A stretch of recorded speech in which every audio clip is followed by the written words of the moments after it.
Hola, buenas tardes, ¿cómo les va? Bienvenidos a un nuevo programa de Proyectar, el número 127 en esta cuarta temporada. Hoy vamos a tratar distintos temas. Vamos a empezar conociendo una vivienda de 2 plantas que se va a construir 100% con el sistema del steel frame. La particularidad que el desafío presenta en este proyecto justamente es cómo adaptar este sistema constructivo a las 2 plantas que se van a construir en un lote que también tiene sus particularidades. También en lo que tiene que ver con patrimonio vamos a conocer el ex hotel de las 5 esquinas, el Hotel El Supremo, donde funcionó la vieja terminal de la ciudad de Paraná. Vamos a recorrer la historia de ese edificio que hoy es parte de la administración pública local. También vamos a hablar de paisajismo, nos vamos a centrar en los jardines pequeños, una particularidad que existe mucho en la ciudad de Paraná, sobre todo en pequeños departamentos, en casas no tan extensas en la zona del centro de la ciudad. Y también vamos a hablar de pilotaje, sobre la importancia de las bases subterráneas de las estructuras. Vamos a hablar con especialistas que están trayendo nuevas máquinas a la ciudad de Paraná. Todos esos temas en el Proyectar del día de hoy. Neostone, Marmolería Premium. Nexo Aberturas, la línea más completa en aberturas de acero y aluminio. Centro de la Construcción en Seco, la construcción en seco por los especialistas. Colegio de Arquitectos de Entre Ríos. Delegación Entre Ríos de la Cámara Argentina de la Construcción desde 1959, construyendo para el desarrollo de la provincia. Johnson Amoblamientos, cocinas diferentes. Vitrex, industrialización del vidrio, distribuidor oficial Basa y Blindex, integrante de la red Ecoglass. Banco de Entre Ríos, acá para vos. Y ahora sí nos metemos en la primera nota del Proyectar del día de hoy que, como decíamos, tiene que ver con una vivienda de 2 plantas construida 100% con steel frame. La arquitecta Jimena Uranga nos va a contar en qué consiste este proyecto. Bueno, este proyecto surge en un nuevo emprendimiento que hicimos en la zona de acceso norte de Paraná, que, bueno, brevemente son unos terrenos alrededor de una calle en condominio. La particularidad de este terreno es que tiene unas vistas increíbles de la ciudad y mucha altura. Son terrenos con una topografía muy atractiva, que por otro lado genera el desafío de tener que resolver los desniveles. Es una familia que necesitaba hacer su vivienda para una familia tipo. Nos plantean un programa de 3 habitaciones en planta alta y la parte social en planta baja. Ellos desde el primer momento nos plantearon que era muy importante para ellos la rapidez. Entonces enseguida se nos ocurrió proponerles este nuevo sistema constructivo que tiene esta gran fortaleza, la rapidez. Y bueno, empezamos a estudiar las distintas opciones en base a unos prototipos que ya teníamos prediseñados, pero los fuimos personalizando a pedido de esta familia. Y también en función de las características del terreno que ellos eligieron. El terreno que ellos eligieron tiene un importante desnivel y una orientación con el jardín al norte. Toda la casa se diseñó teniendo en cuenta estas características. Nos empezamos a interiorizar sobre este sistema, con lo cual fuimos a hacer una capacitación a Buenos Aires y nos basamos en el acompañamiento de una empresa que hizo toda la parte de ingeniería. Lo que hay que decir que si bien es cierto que el sistema constructivo es muy rápido y tiene un montón de ventajas, sí lleva todo un trabajo previo de planificación y de ingeniería que hace que después en obra todo fluya de la mejor manera. Y ahora la arquitecta María de las Mercedes Piedrabuena nos va a contar cómo va a ser la vivienda, cómo van a estar configurados los distintos espacios y cómo se van a organizar los usos en sus 2 plantas. Esta es una familia que está compuesta por 4 integrantes, 2 adultos menores, 2 niñas en este caso, que estaban pidiendo una vivienda que esté en un espacio que tenga muchas visuales, que haya mucho verde. Por eso han elegido este lote, que tiene la particularidad que está en esquina. Eso permite muchas opciones de diseños. Por lo tanto, intentamos acá en el diseño potenciar la particularidad del terreno, que es que está en un gran desnivel. Entonces eso nos dio muchas ideas de trabajar en desniveles el desarrollo del diseño. Este diseño cuenta con 3 habitaciones, dos secundarias y una principal, la principal con su baño en suite y un vestidor. La idea es que la planta baja se desarrolle todo lo social y en la planta alta lo privado. Este diseño en esquina cuenta con la planta baja, que está más bien en un nivel distinto al nivel de calle. Entonces uno ingresa por una escalinata que tiene un porche donde jerarquiza el ingreso, y allí uno ingresa a un distribuidor donde tenés hacia la derecha la parte del estar, totalmente ventilada y iluminada por 3 laterales. Eso da doble circulación y ventilación, y hacia la izquierda la parte de la cocina integrada con un comedor diario, y se pedía que esté integrada con un playroom. Todo ese espacio da hacia el norte, hacia el jardín, que va a ser el corazón donde este diseño va a mirar. También tenemos las dependencias húmedas, en las que sirven a los espacios, como el lavadero. Se solucionó mirando hacia el sur, que es la orientación por ahí más desfavorecida. Este lavadero tiene la particularidad que se conecta con la planta alta, con el vestidor, donde pueden ellos desarrollar el tema de la practicidad de tirar la ropa para lavar.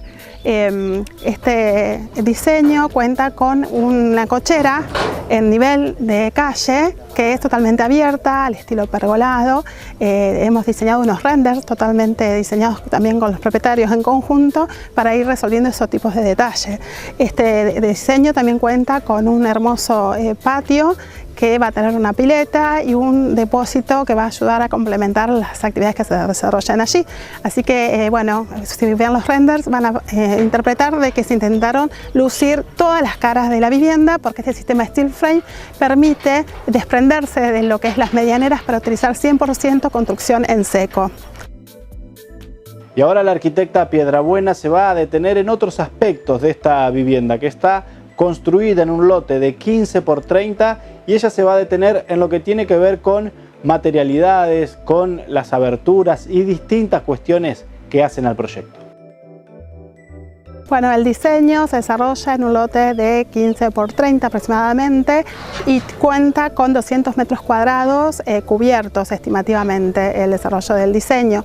Este diseño tiene un montón de rubros que son compatibles con la construcción en seco, con steel frame. Por ejemplo, el rubro de las aberturas, se eligieron aberturas de aluminio que son totalmente compatibles con el sistema steel frame, porque, por ejemplo, ahorra el paso del premarco. No es necesario colocar premarco en este sistema constructivo, porque se trabaja todo a escuadra y a plomo. Entonces ahí vamos quitando rubros. Este es un sistema constructivo que permite por ahí olvidarse de el contrapiso. Hacemos a platea y directamente sobre eso plantamos la estructura y hacemos carpeta. No es necesario hacer el contrapiso de la vivienda. El propietario le gustaba muchísimo el estilo más bien tradicional, pero también con toque moderno, y se pueden ver en los renders. Por ahí se usaron colores más bien neutros, con aberturas de color blanco y algunos detalles en negro, como la puerta principal y la marquesina del garage. Vamos a trabajar en lo que es porcelanato, en lo que es terminaciones de piso. En las paredes van a tener todas terminaciones compatibles con lo que es la roca de yeso, que es terminación pintura, aberturas con marcos tal vez de madera, que le den calidez a la vivienda. El diseño cuenta con una gran galería que va a tener su parrilla, donde interactúa con el fondo y con el interior, donde está el espacio social, el estar y el perrín de los chicos. Y ahora volvemos a hablar con la arquitecta Jimena Uranga, que nos va a contar el por qué, cuál fue el fundamento que hizo que estos clientes, con el acompañamiento de los profesionales, se inclinen por el sistema constructivo del steel frame. ¿Qué beneficios le encontraron y cómo está compuesta la pared que diseñaron? El sistema tiene varios beneficios. El primero, como ya dijimos, es la rapidez, pero también tiene la ventaja de la excelente aislación térmica y acústica y la prolijidad en la obra. Es una obra sumamente prolija. El primer paso para una casa steel frame es, bueno, obviamente hacer el estudio de suelos y en base a eso se diseña una platea de hormigón. La platea sí es en construcción húmeda de hormigón y, digamos, luego de hacer la nivelación, en este caso hicimos la preparación de la platea con una malla electrosoldada que va montada sobre un plástico de 200 micrones que previene la humedad ascendente. Después sobre eso se hace el volcado del hormigón y también ya está previamente planteada la araña sanitaria. Bueno, sobre eso después se trabaja en taller con el armado de los paneles que tienen el corazón de acero galvanizado. Son perfiles que van atornillados con tornillos autoperforantes. Bueno, ¿cómo se compone este panel? El panel tiene, además de esta estructura de acero galvanizado que es muy durable, tiene una durabilidad de 300 años, distintas capas que cada capa responde a una diferente necesidad del muro que estamos ejecutando. Yendo desde adentro hacia afuera, está compuesta de la placa de roca yeso tradicional que usamos para las paredes de Durlock que todos conocemos, que va atornillada a esta estructura de acero galvanizado, con un plástico también que hace de barrera de vapor. Luego tiene la aislación acústica que puede ser de distintos materiales. Tradicionalmente se usa la lana de vidrio, pero también se puede usar un material nuevo que es ecológico y que está hecho a base de pasta de celulosa, que es el que vamos a utilizar en esta vivienda en particular. Luego va ya yendo a la capa externa una placa rigidizante de OSB, que son esos paneles que tienen las virutas todas puestas en la misma dirección, con un aglomerante que le da la rigidez. Sobre eso va la membrana hidrófuga, que le llamamos también membrana inteligente, porque es una membrana que tiene la doble función de permitir que salga el vapor del agua de la casa para que pueda respirar y que no ingrese la humedad del agua desde afuera, porque tiene como microperforaciones que tienen la dosificación exacta para que pueda salir la molécula de vapor pero no ingresar la de agua. Eso permite la barrera de agua y viento, es como que empaqueta toda la casa. Después sobre eso va el EPS, que es el telgopor de alta densidad, que le aporta la aislación térmica. Eso tiene unas fijaciones mecánicas y después lleva distintas capas que van haciendo el acabado. Por ejemplo, la malla que evita las fisuras y la base coat, la pintura, y sobre eso podemos poner cualquier terminación. Y uno de los desafíos de este sistema constructivo, del que ya hemos hablado en varias ocasiones aquí en Proyectar, es el anclaje de la estructura en la platea que se construye primero. Y también cómo es el tema de las instalaciones, cómo se trabajan con todas estas cuestiones en una vivienda construida con steel frame. Cómo se fija el panel a las plateas por un sistema de una solera que también es de acero galvanizado, que va con una varilla roscada a la platea y en algunos puntos críticos tiene anclajes químicos, o sea que queda perfectamente firme. La otra gran ventaja que tiene este sistema es cómo se hacen las instalaciones, porque al no tener que picar y revocar, esto va muchísimo más rápido que en el sistema tradicional.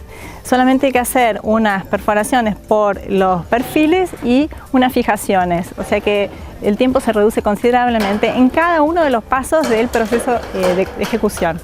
Esto se ve al final de la obra, una obra que tradicionalmente nos puede llevar 1 año y medio, en 6 meses podemos tener la casa terminada.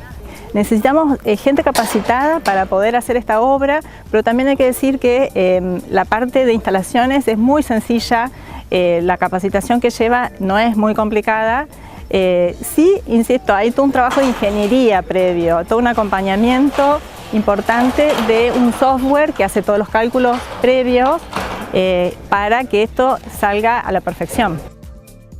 Hacemos una pausa en el proyectar del día de hoy, la primera, y ya nos ponemos a hablar de patrimonio y del viejo edificio del hotel o la vieja terminal de las 5 esquinas en la ciudad de Paraná. Pausa muy breve y ya seguimos con más proyectar.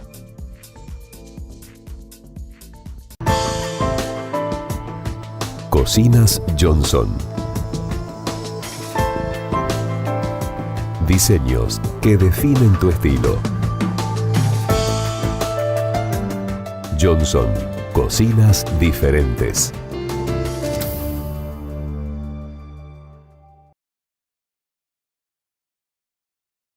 Cámara Argentina de la Construcción, Delegación Entre Ríos, desde 1959, construyendo para el desarrollo de la provincia. Encontranos en www.cac-medioentreríos.org.ar o en nuestras redes sociales.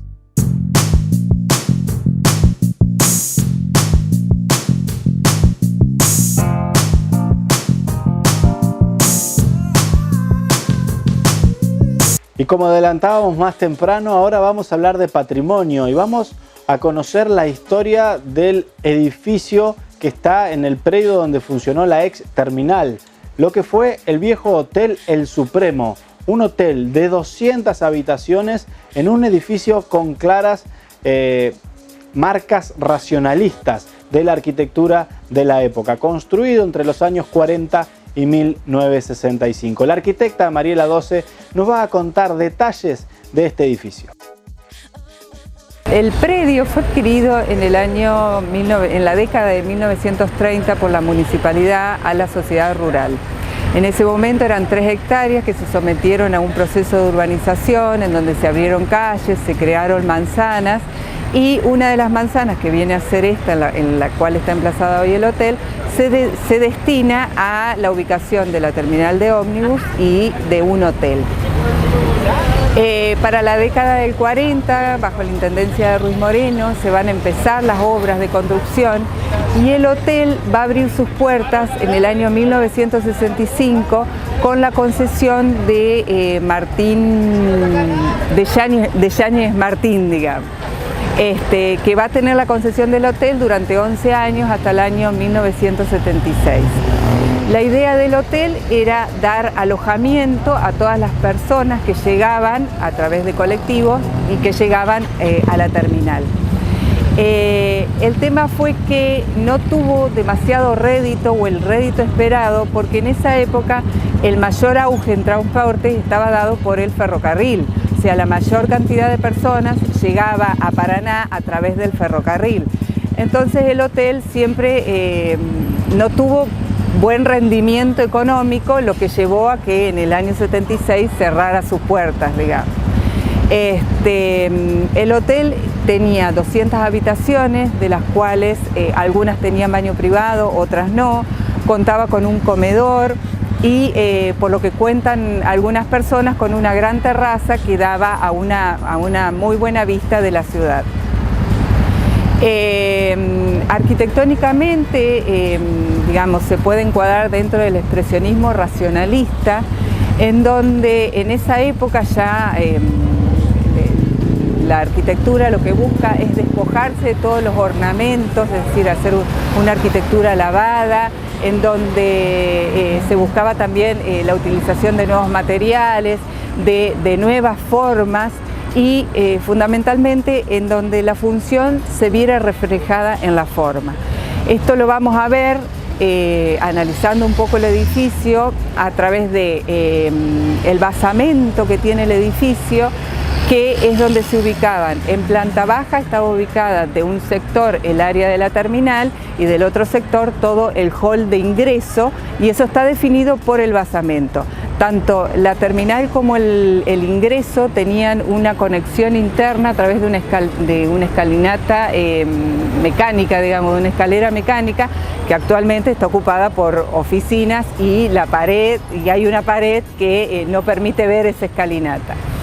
A partir de ese basamento va a surgir un volumen claro, macizo, muy importante, que también va a reflejar la función que cumplía ese volumen, digamos. Tenemos un volumen central semicilíndrico en donde se ubica actualmente las escaleras y el ascensor, haciendo de articulación con las dos alas laterales, que es donde se ubicaban las habitaciones y el resto de las dependencias del hotel. A nivel fachada, estas dos funciones se pueden ver con el juego de líneas verticales y horizontales, que las vamos a tener. Las líneas verticales en el volumen principal y semicircular, que va a estar acompañado también por el diseño de las aberturas, y líneas horizontales que se ubican en los macizos laterales, digamos, o en los volúmenes laterales, que dan la sensación de que ahí funciona otra cosa diferente a lo que hay en el volumen principal. En cuanto al autor del edificio, se desconoce quién fue, pero es de suponer que fue algún arquitecto o ingeniero de la planta de arquitectura, porque el edificio fue siempre municipal, o sea que supongo yo que es por eso que no figura, digamos, el autor del edificio. Y es uno de los edificios que fue inventariado en su momento como parte del patrimonio de la ciudad. Un edificio que, si bien en su arquitectura no es algo imponente, pero que tiene un valor simbólico por su ubicación estratégica y por su historia, porque ahí funcionó la primera terminal de la ciudad de Paraná y también, por ejemplo, la primera escalera mecánica que hubo aquí en la ciudad. Mariela Doce se va a detener ahora en los nuevos usos que se le dio al edificio en los últimos años y también en las materialidades que lo componen. Este edificio, digamos, tiene su importancia, no tanto por su arquitectura, sino por su impronta en el lugar en el que está, que junto con la iglesia bautista, que fueron construidos más o menos en la misma época, forman la puerta a la ciudad desde el lado del este, digamos. A la terminal vieja no se le ha dado todavía un uso preciso, ha ido cambiando de uso, se pensó primero como un centro cultural, pero bueno, actualmente están funcionando dependencias de la municipalidad y no hay un uso concreto o que se vaya a modificar, digamos, ese destino. Lo mismo que el edificio del hotel. Yo creo que por muchos años más va a seguir siendo oficinas municipales, hasta que haya alguna política de refuncionalización del hotel. Un edificio que, bueno, un poco respondía a la época, eran todos materiales simples, eran granitos en los pisos, revoques, aberturas de chapa y aberturas de madera en los interiores, pero ningún tipo de ornamentación o de diseño que tenga digamos, alguna importancia histórica o de ese estilo, digamos. No. Dejamos este tema de lado y si te gustan los jardines, no te vayas, porque en el próximo bloque vamos a hablar de cómo constituir jardines en pequeños espacios. Pausa y ya seguimos con más Proyectar.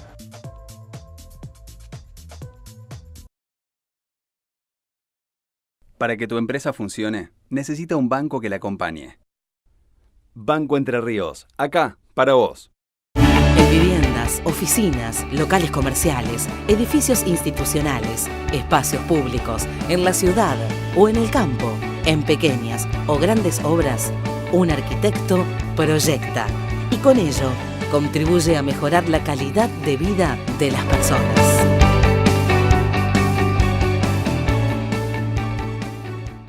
Cámara Argentina de la Construcción, Delegación Entre Ríos, desde 1959, construyendo para el desarrollo de la provincia. Encontranos en www.cac-medioentreríos.org.ar o en nuestras redes sociales.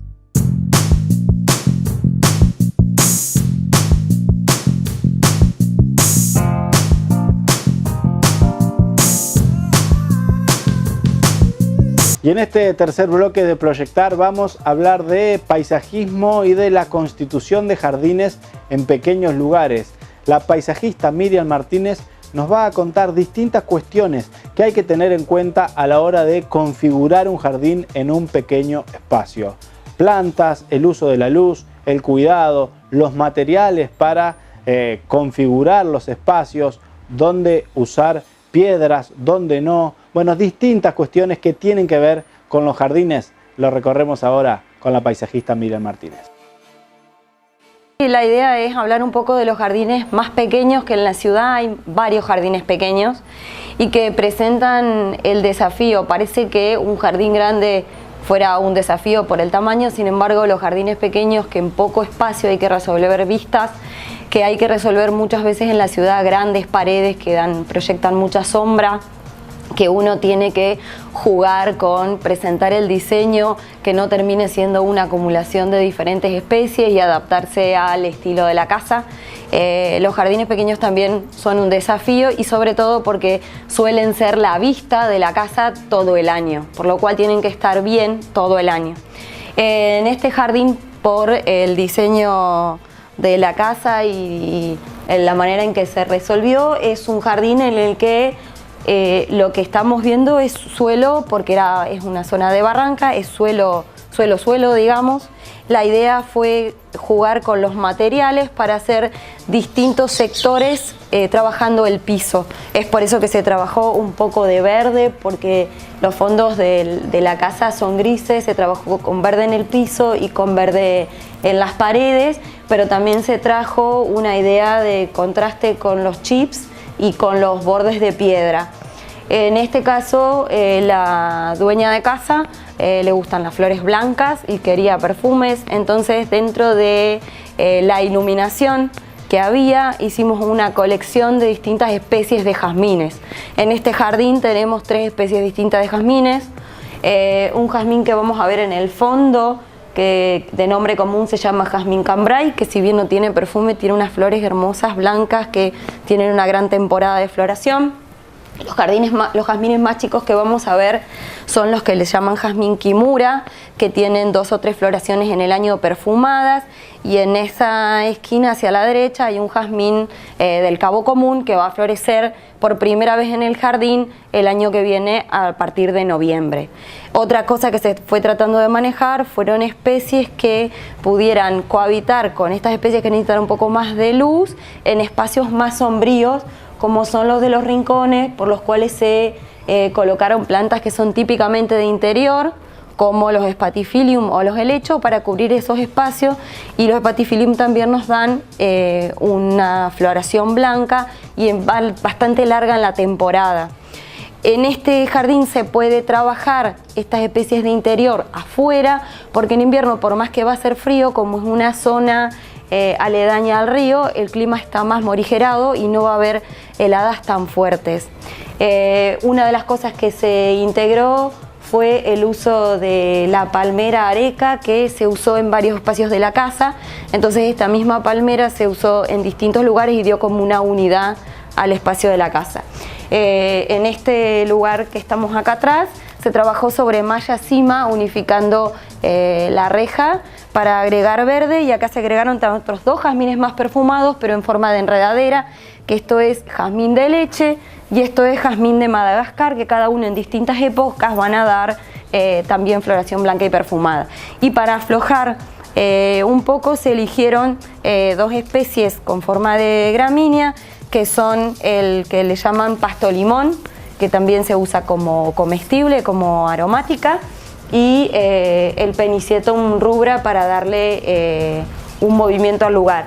Y es importante, que es una cuestión nada más que técnica, pero tener en cuenta que cuando trabajamos 2 superficies distintas, entre una superficie y otra, por el tema del mantenimiento, debemos poner algún tipo de medio físico que haga que estas 2 superficies no se mezclen, para que después el comitente tenga un mantenimiento más sencillo. Esto que está acá se llama limitador de césped y es una plancha de plástico muy gruesa. Vienen en varios colores, como esta parte que estábamos trabajando era marrón, el marrón se mimetizaba mucho mejor con el lugar, y para hacer la frontera entre el piso y el chip, y allá la ventana y el chip, para que sea más fácil y no haya salpicado, se utilizaron piedras bola. La piedra bola se consigue en lugares donde venden piedras, tipo piedras lajas, una pedrería, digamos. Y todo lo que es chip o limitador de césped se consigue en viveros, y si no hay específicamente, se encarga y se trae, digamos. Son productos que están fácilmente disponibles en viveros. Y otro de los puntos importantes es cómo pensar la estacionalidad de las plantas. Todos sabemos que no es lo mismo el invierno que el verano y que hay plantas que se adaptan mejor a algunas estaciones que otras. ¿Cómo tener en cuenta estos factores? Y también cuánto tiempo tenemos que dejar para que el jardín se asiente y realmente nos brinde todo lo que nosotros esperamos de él. En este jardín, que es un jardín chico, lo que se tuvo en cuenta fue poner plantas de follaje persistente, es decir, plantas que no van a perder el follaje en ninguna época del año, porque esto que decía, que los jardines pequeños tenemos que pensar en trabajar perspectivas cortas, en la que este jardín, si uno se para en la punta, como está ahora la cámara, vemos todo el desarrollo del jardín, pero si nos vamos parando en distintas partes de las aberturas dentro de la casa, podemos ir viendo sectores, y todos los sectores tienen sentido en sí mismos. Y como es un punto focal permanente, la primera cosa que hay que tener son plantas que no pierdan la hoja en invierno. Y después la secuencia, en este caso, la dueña de casa le gusta el verde, a ella le gusta el follaje verde, por lo cual nos jugamos a que haya mucho verde y estas flores blancas. En este caso, hay en otros lugares en los que uno por ahí hace un poquito más de mantenimiento. No era el caso de este lugar. Acá nos quisimos jugar al menor mantenimiento posible, que en este caso es el corte del césped, y el mantenimiento de alguna poda de hojas viejas y alguna fertilización para mantener las plantas, pero tratar de que el mantenimiento sea mínimo. En el caso en que uno quiera agregar en estos jardines que son como más sombríos un poco más cantidad de flores, hay que estar pensando en tal vez usar unas alegrías del hogar, para invierno unas begonias, que se usan los nácar, alguna planta de estación que podamos recambiar como para tener un punto focal de flores, si ese fuera la intencionalidad. Lo que sí fue un desafío, y que es una cosa como a tener en cuenta, si nosotros vemos este jardín tiene 4 meses de instalación. El jardín siempre lleva tiempo en que uno planta las plantas, y por más que compre plantas grandes, hasta que la planta toma su lugar y toma su desarrollo y ocupe el espacio en el que está diseñado, pasa un tiempito. Esta casa está todavía en las últimas arreglos, retoques antes de ser habitada, y la dueña quería venir con el jardín ya medio instalado. Unos 6 meses de jardín ya uno ve la diferencia en el momento de instalación y en el momento en que han pasado 6 meses, uno ve que las enredaderas ya han avanzado sobre la malla cima, que las plantas ya han tomado volumen, que las plantas ya han brotado, entonces ya es otra calidad de visión. El problema es que acá se tuvo mucho cuidado de toda la gente que vino a trabajar después, que estaba conviviendo con el jardín. Eso hay que tener muy en cuenta, que si uno no va a tener el cuidado de que el jardín no se le va a echar residuos de materiales, no se le va a pasar con cuestiones por encima, o no se le van a tirar residuos de pintura, el jardín se puede hacer y uno adelanta tiempo. Eso en general, digamos, porque algo que no podemos comprar, tal vez podemos comprar ejemplares, en el jardín no podemos comprar tiempo. Y otra cuestión que tiene que ver mucho con la configuración de estos espacios son los usos. Y allí aparecen factores importantes en el día a día, como son los niños y las mascotas. ¿Qué cuidados tenemos que tener para que niños y mascotas estén presentes pero no dañen el jardín? En los jardines en donde hay mascotas o niños, se trata de poner superficies que sean adaptables o de alto tránsito en las zonas en donde los niños o las mascotas van a estar, y se trata de ubicar tal vez carpetas de césped en lugares donde no va a haber tanta cantidad de tránsito o más alejados. En otros temas, los perros son un desafío. Creo que el desafío mayor de cualquier jardín son los perros. Una de las cosas que se pueden hacer es tratar de que algunas especies que uno quiera tener como más cuidadas estén sobreelevadas, estén en macetas como si fueran los jardines colgantes de Babilonia, en alguna primera etapa, alguna pared verde, alguna maceta colgada en algún especial, y en el camino tratar de educar un poco al perro. Tratar de ver si se puede poner en el fondo un lugar donde vayan a hacer sus necesidades y educar al perro que vaya a ese lugar. Siempre teniendo en cuenta que realmente no es una convivencia sencilla la mascota con los jardines. Y si son espacios más grandes con lo de los niños, tratar de pensar que todos los integrantes de la casa tienen que tener un lugar en el jardín. Acá estamos hablando de un pequeño jardín, pero en un jardín grande uno tiene que pensar que todos los integrantes de la casa son importantes y que los niños van a tener que tener un espacio y el diseñador va a tener que dejar un lugar en donde si juegan a la pelota puedan jugar a la pelota tranquilo y las plantas sean como esta, que vos le pegás un pelotazo, se caen y vuelven a revivir, digamos. No vamos a poner plantas muy especiales donde los chicos juegan a la pelota que se vayan a quebrar y uno esté sufriendo por las plantas quebradas. Presenta en forma exclusiva el siguiente espacio. Colegio de Arquitectos de Entre Ríos.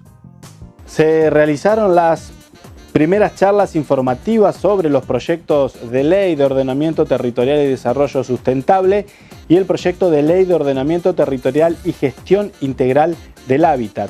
Esta semana fue en la ciudad de Paraná y en Gualeguaychú, y las próximas jornadas serán el 8 de abril en Victoria, la regional suroeste, el 11 de abril en Concepción del Uruguay, lo que corresponde a la regional este, y el 24 de abril finaliza en Concordia, en la regional noreste. Hasta el 26 de abril sigue abierto el concurso público del Laboratorio Ambiental Binacional de la CARU, que es convocado por la Comisión de Administración del Río Uruguay con el objetivo de construir el laboratorio de monitoreo ambiental de 1.800 metros cuadrados. Ya se designó el jurado y los premios son: para el primer premio $40.000, para el segundo premio $20.000, para el tercer premio $10.000 y 2 menciones especiales dotadas con $3.500 cada una. Más información en el sitio del Colegio de Arquitectos, www.colegioarquitectos.org.ar. Continúan las instancias del curso para nobles arquitectos. Luego del inicio en la ciudad de Paraná con más de 100 arquitectos presentes, se realizaron los encuentros en la ciudad de Nogoyá, en lo que correspondió a la regional suroeste, y en Gualeguaychú, la regional sureste. Presentó en forma exclusiva Colegio de Arquitectos de Entre Ríos. Y hacemos una pausa muy breve, la última en el proyectar de día de hoy. En viviendas, oficinas, locales comerciales, edificios institucionales, espacios públicos, en la ciudad o en el campo, en pequeñas o grandes obras, un arquitecto proyecta y con ello contribuye a mejorar la calidad de vida de las personas.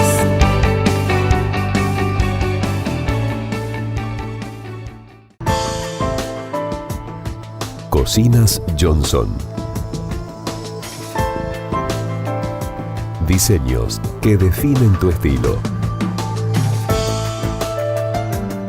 Johnson, cocinas diferentes.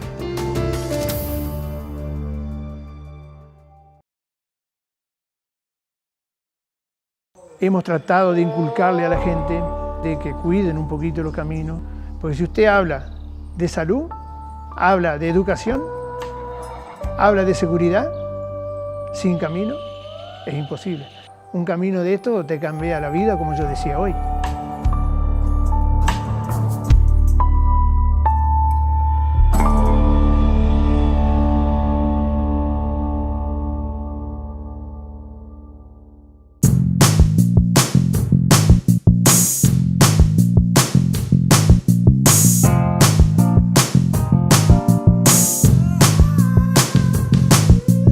Y ahora vamos a hablar de pilotaje para estructuras de edificios. Hernán Pagnoni, arquitecto de la empresa Geocimenta, nos va a contar sobre una nueva máquina con la que están trabajando en la ciudad de Paraná, características de esta máquina y también la importancia del pilotaje y cómo es la situación de los suelos en la ciudad.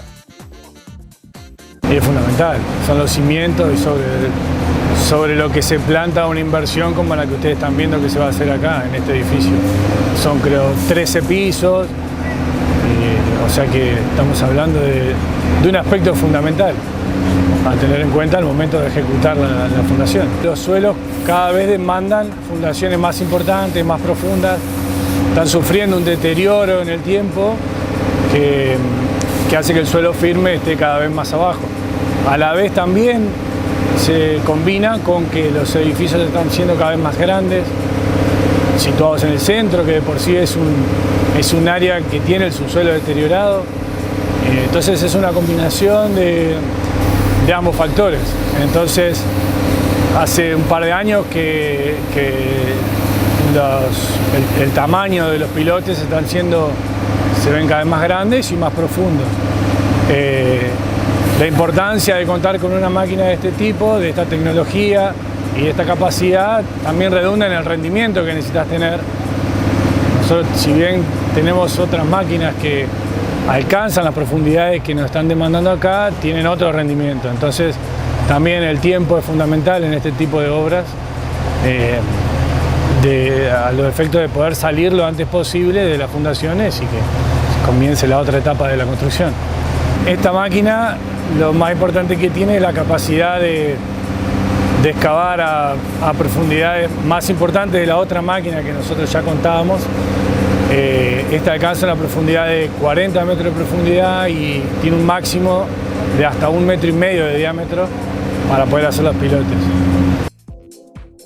Ahora nos vamos a detener en el factor climático, cuánto incide la lluvia en una obra como esta y cómo es paso a paso el trabajo que realizan con el pilotaje. Y depende también del lugar, no es lo mismo en un descampado que en una obra como esta. De todas maneras, si bien nosotros tenemos las máquinas sobre orugas, impacta, digamos, si vos tenés un terreno barroso, por ahí es imposible hacer entrar el camión de hormigón. Entonces nosotros necesitamos que el camión de hormigón acceda al predio hasta el borde del pozo para poder descargar. Entonces sí incide. Por ahí no tanto como en otro tipo de obras, pero sí nos incide. Nosotros ofrecemos primeramente el servicio del estudio de suelo. Hacemos el informe, se entrega al cliente y el cliente elige a quién entregarle ese informe para que le haga el cálculo de la estructura. Nosotros también podemos ofrecer ese servicio. A partir de la determinación y el dimensionamiento de las fundaciones se nos vuelve a solicitar un presupuesto, pero ahora de ejecución de pilotes. Nuestro servicio abarca desde la ejecución de los pilotes hasta la limpieza de la obra, la evacuación de los barros y de todo el residual que deja nuestra ejecución de la obra y nos retiramos ya con la fundación completa, ejecutada. Comienza con la excavación. El cliente nos tiene que dejar el replanteo de los pilotes y determinados los diámetros. Luego pasamos a la excavación del pilote, se llega a la cota determinada por el encargado de obra y del cliente. Luego la armadura también se toma con nuestra máquina, se desciende sobre la perforación y luego se procede al llenado del pilote con el hormigón que proviene también de que el cliente es el que lo provee, ¿no? La excavación genera, como pueden ver, el volumen de tierra extraído queda en la superficie y eso es lo que nosotros nos encargamos con nuestras máquinas mini cargadoras o retroexcavadoras, de retirarlo del predio y depositarlo en los lugares que lo lleva el transporte de tierra, ¿no? La constructora es la que se encarga de descubrir los pilotes, hacer el desmoche y continuar con la ejecución de cabezales y de ahí para arriba con lo que el edificio demande de hacer. Ahora el arquitecto Pagnoni nos va a detallar ventajas que tiene este sistema con respecto a las estructuras de las casas linderas y también una cuestión que no es menor, sobre todo cuando hablamos de los suelos de la ciudad de Paraná, el tema de las napas. La adopción del sistema de pilotes para este tipo de construcción es menos riesgosa para las construcciones linderas porque no se hacen grandes excavaciones que pueden provocar asentamientos, pueden provocar roturas o que demanden tal vez submuraciones para llegar a las cotas a las que hay que llegar para fundar con otro tipo de fundaciones, ¿no?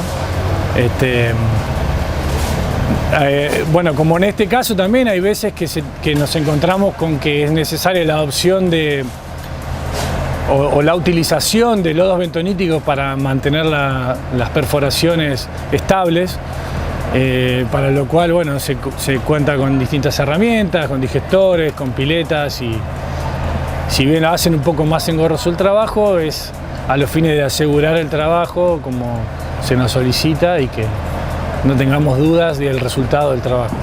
En la ciudad, en gran parte de la ciudad contamos con napas y en realidad depende de cómo se encuentre el suelo en el lugar. No siempre la napa es una complicación. Sí, obviamente es mejor trabajar sin agua, pero a veces el mismo agua que aporta la napa es la que te ayuda a sostener la estabilidad del pozo.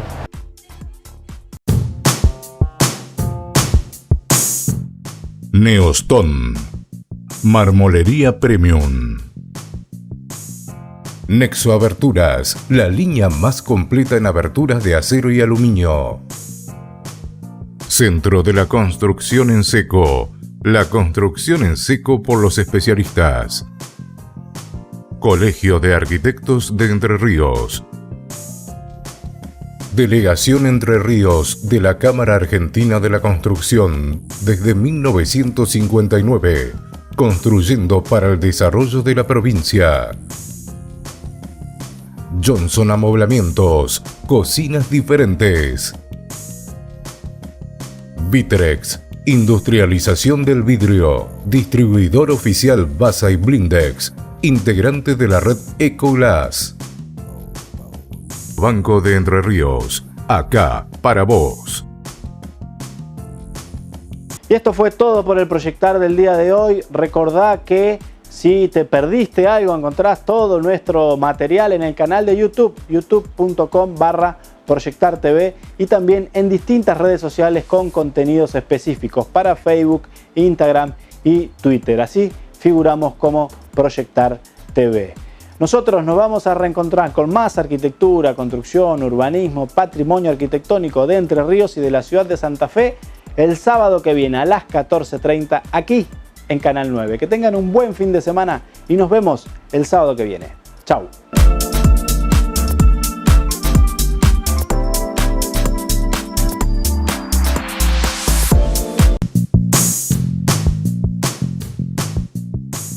Bueno, este proyecto surge en un nuevo emprendimiento que hicimos en la zona de acceso norte de Paraná, que, bueno, brevemente son unos terrenos alrededor de una calle en condominio.